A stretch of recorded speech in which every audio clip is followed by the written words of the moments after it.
कैसे हो मेरे दोस्त, राधे राधे आप सबको। आज है 20 सितंबर और आज की न्यूज़ इन अ नटशेल से पहले कुछ चीज़ें हमें रिवाइज भी करनी है, तो शुरू करते हैं रिवीजन इन अ नटशेल। सबसे पहले तो सेबी ने डिसाइड करा है एक यूनिफाइड लाइसेंस देने के लिए क्लियरिंग मेंबर्स, ब्रोकर्स और एनबीएफसीज को कि अगर उन्हें पहले डेरिवेटिव्स और इक्विटी के लिए अलग अलग ट्रेड करना पड़ता था, अब उनके पास एक यूनिफाइड लाइसेंस है, उनको दो लाइसेंसेस की जरूरत नहीं पड़ेगी। The other news is that SEBI ने एक कमेटी बनाई थी टी के विश्वनाथ सर के अंडर। किस लिए बनाई थी? वो बनाई थी फेयर मार्केट कंडक्ट के लिए, ताकि जो मार्केट में कंडक्ट होता है उसमें कोई भी तरीके की माल प्रैक्टिस ना हो सके। ये तो रिवीजन की न्यूज़। अब आते हैं आज की न्यूज़ में। तो आज ग्लोबल सॉइल कॉन्फ्रेंस हुई थी 2024 में। पहली बार ऐसी कॉन्फ्रेंस हुई है। बट ये इतनी मेन न्यूज़ नहीं है। सबसे पहले जो मेन न्यूज़ के बारे में हमें डिस्कस करना है इससे रिलेटेड वो है, ये करंट की न्यूज़ हो गई। अब इससे जुड़कर आता है स्टैटिक का इन्फॉर्मेशन। वो आती है सॉइल हेल्थ कार्ड जो है वो इशू किया गया था 2015 में। राजस्थान से शुरू हुआ था। प्रधानमंत्री मोदी जी ने बताया था इसको कि सॉइल हेल्थ कार्ड बेसिकली है क्या, उसके अंदर सॉइल की जो क्वालिटी है, नाम से पता चल रहा है सॉइल की हेल्थ कैसी है। तो सॉइल की हेल्थ के बारे में बताया जाता है कि एक पर्टिकुलर एरिया की जो सॉइल है, how fertile is that, how good is that, how उपजाऊ इज दैट। वैसे फर्टाइल और उपजाऊ भी एक ही बात है। Let's go to the next news. Coal India Limited जो कंपनी है उसको उसने रिसीव करा है green world environment award. London में ये अवार्ड सेरेमनी हुई थी और इसमें ग्रीन एनवायरनमेंट के लिए अवार्ड मिला है उनको। But this is not for environment friendly gesture, it is for CSR. अब सीएसआर जो है वो होता है कॉर्पोरेट सोशल रिस्पॉन्सिबिलिटी, और इन्होंने बेसिकली क्या करा है, कॉर्पोरेट सोशल रिस्पॉन्सिबिलिटी के तहत इन्होंने थैलेसेमिया बाल सेवा योजना के अंदर अपने योगदान दिया है। थैलेसीमिया के अंदर क्या होता है कि उनके जो पेशेंट्स होते हैं वो बोन मैरो उनकी जो है वो बहुत वीक हो जाती है, तो उस बोन मैरो को ट्रांसप्लांट करने के लिए बहुत सारे पेशेंट्स की इन्होंने हेल्प करी है ताकि उनको एक परमानेंट क्योर मिल जाए। अब बात करते हैं कॉर्पोरेट सोशल रिस्पॉन्सिबिलिटी की। तो कॉर्पोरेट सोशल रिस्पॉन्सिबिलिटी में वर्ड आ जाता है कॉर्पोरेट। कॉर्पोरेट मतलब कंपनीज, तो डेफिनेटली इसको जो गवर्न करेगा वो करेगी कंपनीज एक्ट 2013। ठीक है। अब इसमें क्या होता है कि जो जो कंपनीज हैं, जो कंपनीज को अपना 2% of their net profit allot अलग से करना पड़ता है और उसको कंट्रीब्यूट करना पड़ता है टुवर्ड्स कॉर्पोरेट सोशल रिस्पॉन्सिबिलिटी, जिसमें समाज को आप सुधारने में आप अपने हेल्प करते हो, जिस तरीके से इन्होंने करा। थैलेसीमिया बाल सेवा योजना में कंट्रीब्यूट करा ताकि जो लोग हैं जिनकी बोन मैरो बहुत ज़्यादा वीक हो गई है उसको ट्रांसप्लांट करने के लिए, तो that is a social good thing to do. Similarly सारे कॉर्पोरेट्स को करना पड़ता है। सारे कॉर्पोरेट्स मतलब ऐसा नहीं कि आप कल कंपनी खोल दो और आपको भी करना है, उसके लिए क्राइटेरिया जानना बहुत ज़रूरी है। सबसे पहले बात करते हैं टर्नओवर की, फिर करते हैं नेटवर्थ की, और फिर कहते हैं नेट प्रॉफिट की। ये चीज़ों भी आपको क्लियर होनी चाहिए कि टर्नओवर क्या होगी कि आपने कितनी सेल्स करी है। ठीक है, कितनी सेल करी है और टर्नओवर, सबसे बड़ा नंबर जो होगा वो हमेशा टर्नओवर होगा। फिर आएगा नेटवर्थ कि ठीक है आपके पास नेटवर्थ कितनी है, कि अगर आपने कहीं से लोन वगैरह लिया है वो भी आपके नेटवर्थ के अंदर कहीं ना कहीं काउंट हो जाती है।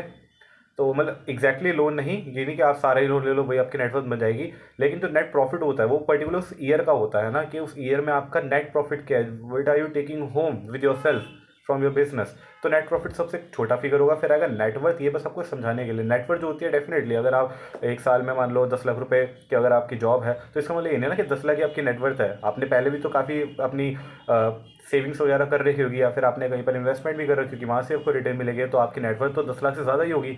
तो उसी तरीके से यहाँ पे तीन चीज़ों को हमें ध्यान रखना है, टर्नओवर, नेटवर्थ और नेट प्रॉफिट। तो वो कंपनीज जिनका टर्नओवर 1000 करोड़ है, जिनका नेट वर्थ 500 करोड़ से ज़्यादा है और जिनका नेट प्रॉफिट 5 करोड़ से ज़्यादा है, उनको 2% जो है अपने नेट प्रॉफिट का उसको अलग से निकाल के सीएसआर की तरफ कंट्रीब्यूट करना है। एक तरीके से मैंडेटरी फिलान्थ्रोपी कह सकते हो इसको।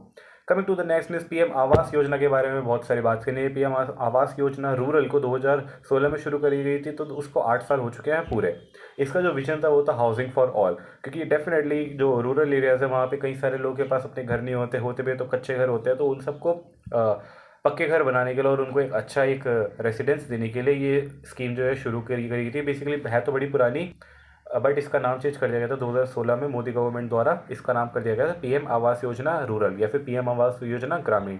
2016 में शुरू हुई थी और इसमें अभी रिसेंटली बजट में अनाउंसमेंट हुई थी कि इसके अंतर्गत 2 करोड़ और हाउसेस को मतलब अलॉट किया गया। अलॉट इन द सेंस कि 2 करोड़ हाउसेस और बनाने का ये ऐलान किया गया कि इसके अंदर अब हम 2 करोड़ हाउसेस और ज़्यादा बनाएंगे। ठीक है। और ये अब जो स्कीम है उसका टेनर भी बढ़ा देगी, क्योंकि 2 करोड़ हाउसेस बनाने तो ऐसे थोड़ी फटाफट बन जाएंगे, तो 5 साल के लिए इसको और ज़्यादा एक्सटेंड करा गया 2019 तक। ठीक है। अब इसके अंदर बेनिफिशियरीज को हम कैसे डिटेक्ट करेंगे कि कौन से ऐसे लोग हैं जो एक्चुअली डिप्राइव्ड है और उनको हमें ये वाले हाउसिंग जो स्कीम है उसको हम बेनिफिशियरी उसके बना सकते हैं। तो जो सोशल इकोनॉमिक काउंट सेंसस होता है 2011 में जो हुआ था, उसी के बेसिस पर जो लोग BPL poverty below poverty line के अंतर्गत आएंगे उसी को ही हम बेनिफिशियरी इसके मानेंगे। इसके अलावा अगर इसके अलावा आवास प्लस सर्विस हुए थे 2018 में, और उससे ग्राम सभा ने वैलिडेट करा था कि ये पर्टिकुलर ग्रुप ऑफ पीपल है, they fall under below poverty line, और इनको आप के बेनिफिशियरी बना सकते हो। तो ये दो चीज़ों से हम उनके बेनिफिशियरी को आइडेंटिफाई करेंगे। Coming to the next thing about this particular news that priority किसको दी जाएगी, वो लोग जिनके पास घर ही नहीं है, वो लोग जिनके पास कच्चे घर है, या फिर वो लोग जो वल्नरेबल हैं जैसे लेबरर्स हो गए या फिर ट्राइबल ग्रुप हो गए, इन सबको हम प्रायोरिटी देंगे इस पर। लेकिन इसके अंदर अगर कोई भी ऐसे लोग आते हैं जिनकी फैमिली जो मंथली इनकम है वो 15,000 से ज़्यादा है, तो उसको एक्सक्लूड कर दिया जाएगा, क्योंकि वो 15,000 जिसकी मंथली इनकम होगी फैमिली की, they will not follow under BPL. Coming to the next, according to this particular news, coming to the next, जो हम बेनिफिट्स की अगर बात करें इसके अंदर स्कीम के अंदर, तो इसमें 1.2 लाख का प्लेन एरियाज़ के लिए unit particular unit wise assistance मिलेगा। मतलब अगर कोई घर खरीद रहा है, अगर वो मान लो 50 लाख का है, तो उसमें 1.2 लाख का आपको सब्सिडी कह लो या फिर उसको डिस्काउंट मिल जाएगा in plain areas, and 1.3 lakhs in north eastern areas, hill areas and Jammu and Kashmir and Ladakh. अब बात करते हैं कि जो हाउसेस होंगे वो 25 स्क्वायर मीटर्स के होंगे और उसमें हाइजीनिक कुकिंग होगी। अब अगर हाइजीनिक कुकिंग होगी तो डेफिनेटली आप इससे एक और स्कीम के बारे में अंदाज़ा लगा सकते हैं, और वो है पीएम उज्ज्वला योजना। हाइजीनिक कुकिंग होगी तो उसमें कुकिंग प्रोवाइड करेंगे, अभी इसके बारे में बाद में बात करेंगे। और इसमें जो बेनिफिशरीज है वो 2 लाख तक का लोन भी अवेल कर सकते हैं 3% रिड्यूस इंटरेस्ट रेट पे। जो भी मार्केट इंटरेस्ट रेट चल रहा होगा उससे 3% उनको सस्ता मिल जाएगा। अब वही बात करते हैं कि अगर कुकिंग है और इसमें और कौन कौन सी स्कीमें जो कन्वर्ज करी जा सकती है पीएम आवास योजना के साथ साथ। एक तो आपको घर मिल रहा है, घर मतलब ऐसा नहीं कि घर मिल ही रहा है, भले ये ऐप तो आपको कम रेट में मिल जाएगा, आपको प्रायोरिटी मिलेगी, अच्छा घर बन जाएगा सरकार की तरफ से। बट इसके साथ साथ आपको और क्या स्कीम्स इसके साथ कन्वर्ज होती हुई दिख रही हैं, वो है एक तो स्वच्छ भारत मिशन, ठीक है, कि इसमें ओपन डेफिकेसी को आप इसको रिड्यूस कर रहे हो। देन एमजी नरेगा, जिसमें लोगों को स्किल्ड वर्कर्स को एम्प्लॉयमेंट मिलती है, क्योंकि घर बनाने भी तो हैं। और इसके अलावा पीएम उज्ज्वला योजना, फ्री एलपीजी कनेक्शन इसमें मिल रहा है, फिर उसमें पाइप्ड वाटर भी मिल रहा है, इलेक्ट्रिसिटी वगैरह मिल रही है। तो ये सब चीज़ें इसके अंतर्गत उन सब में मिलती है। और अगर टेक्नोलॉजिकल इंटीग्रेशन की बात करी जाए तो आवास प्लस मोबाइल ऐप है, जिससे फेस ऑथेंटिकेशन होता है ताकि केवाईसी एक तरीके से कस्टमर की हो सके, और जियो टैगिंग फोटोज़ भी होती हैं ताकि ये भी प्रोग्रेस पता चलते रहे कि जो घर बन रहे हैं वो एक्चुअली उसी लोकेशन पे बन रहा है। तो उसकी प्रोग्रेस ट्रैक करने के लिए उसकी फ़ोटो खींच के भेज सकते हैं जो भी कंसर्न अथॉरिटीज़ है। और वहाँ पे जियो टैगिंग का मतलब है उस फोटो के अंदर उसके लैटिट्यूड और लॉन्गिट्यूड, उसके जो ये डायमेंशन, इसको कुछ बोलते हैं, मेरे को यह नाम याद नहीं आ रहा, कोऑर्डिनेट्स, उनके कोऑर्डिनेट्स मिल जाते हैं ताकि पता चलता है कि हाँ ये एक्चुअली में उसी लोकेशन की ही बात हो रही है। ऐसा नहीं कि आज किसी फोटो भेज दी, कहीं किसी और घर की फोटो भेज दी, और ऐसे बेवकूफ़ नहीं बना सकते। Coming to the next news, Sagarmala programme 2015 में लॉन्च किया गया था। इसका फोकस था कि जो भी हमारी कोस्ट लाइन के जो बॉर्डर एरियाज है, बॉर्डर लाइन जो है, उन सबको डेवलप करना है। और इसके अलावा जो नेविगेबल वाटरवेज है हमारे 14,500 किलोमीटर्स के, उसको भी हमें सुपरवाइज करना है, एक तरीके से देखना है। अब इसी के अंतर्गत सागर मंथन जो है वो एक इंडिया का मैरीटाइम मिशन जो है वो भी स्टार्ट करा गया है। इसके अलावा नेक्स्ट न्यूज़ की तरफ बात करते हैं तो यूनेस्को जो है उसने रिकॉग्नाइज करे हैं there are 24 coastal villages in Odisha, उनको सुनामी रेडी रिकॉग्नाइज कर दिया गया कि they are ready to tackle tsunamis. Odisha के अंदर 24 विलेज एरियाज। नेक्स्ट अगर हम बात करें तो यूएई, यूनाइटेड अरब एमिरेट्स ने लॉन्च किया है ग्लोबल एनर्जी एफिशिएंसी अलायंस इन COP29। हर रोज़ एक ना एक बाकू और अजरबैजान में जो हो रहा है COP29 की तो बात करी जा ही रही है।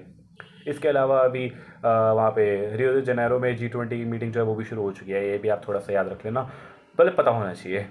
इंडसइंड बैंक और भारत फाइनेंस इंक्लूजन लिमिटेड जो कि एक NBFC है, इन्होंने MOU साइन किया है ministry of agriculture and farmers welfare के साथ फॉर फार्मर्स प्रोड्यूसर्स ऑर्गेनाइजेशन। मतलब जो भी एक पर्टिकुलर विलेज में फार्मर्स का कोई ग्रुप है तो उसमें से जो भी एक पढ़ा लिखा आदमी होता है वो एक फार्मर प्रोड्यूसर ऑर्गेनाइजेशन बना देता है, ताकि जो भी स्कीम्स होती हैं जो गवर्नमेंट ला रही है वो बाकी सारे फार्मर्स तक वो पहुंचा पाए।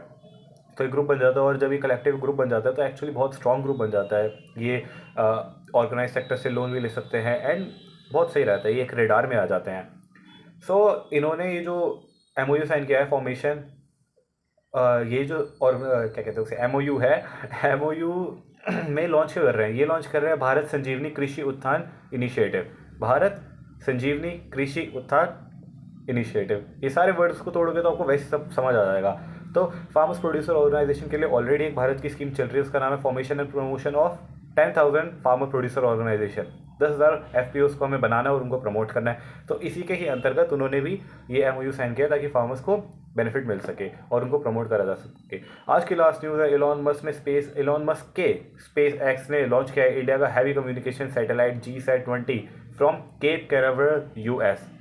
ये आज की न्यूज़ थी। अगर आपको सही लगी तो प्लीज़ मुझे बताना, और कोई सजेशन तो भी मुझे बताना, because we are in this together, we are learning all this together. And thank you so much for listening. कुछ और डाउट हो तो बता देना, वो अगली वीडियो में डिस्कस करेंगे अलग से बना के। और आज के लिए बस इतना ही, कल मिलते हैं। एंड द कूल स्कूल को अगर हो सके तो फॉलो कर लेना टेलीग्राम पे, आपको बहुत मजा आने वाले। मेरा नहीं प्रॉफिट, इसमें आपका प्रॉफिट है। And I am proud of you. Bye bye.